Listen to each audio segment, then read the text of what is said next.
رسول اللہ صلی اللہ علیہ وآلہ وسلم نے ارشاد فرمایا، جس شخص پر فقر و فاقہ و مفلسی آ گئی اور اس نے اپنی مفلسی کو لوگوں کے سامنے پیش کیا تو اس کی یہ مفلسی دور نہ ہوگی، اور جس شخص نے اپنی مفلسی کو اللہ تعالیٰ کی خدمت میں پیش کیا تو اللہ تعالیٰ اسے جلد یا دیر حکمت خواندی کے مطابق رزق کی فراوانی عطا فرمائیں گے۔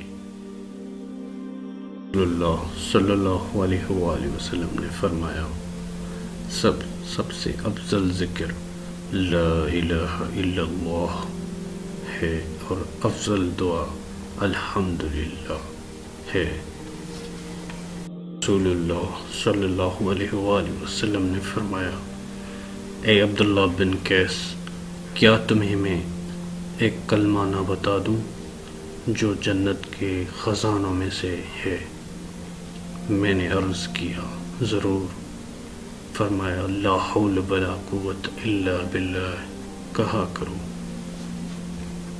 رسول اللہ صلی اللہ علیہ وآلہ وسلم نے فرمایا، دو کلمے جو اللہ تعالیٰ کو محبوب ہیں، زبان پر ہلکے ہیں، میزان پر بھاری ہیں، سبحان اللہ و بحمدہ سبحان اللہ العظیم۔ رسول اللہ صلی اللہ علیہ وآلہ وسلم نے ارشاد فرمایا، سبحان اللہ والحمد للہ ولا الہ الا اللہ واللہ اکبر پڑھ لینا مجھے پوری کائنات کے مل جانے سے زیادہ پسند ہے۔ رسول اللہ صلی اللہ علیہ وآلہ وسلم نے فرمایا، جو شخص سبحان اللہ و بحمدہ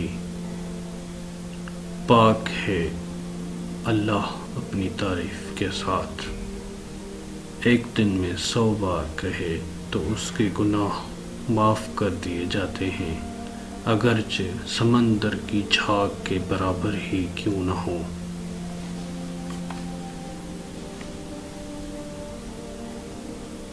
اس ویڈیو کو ضرور شیئر کیجیے گا، صدقہ جاریہ۔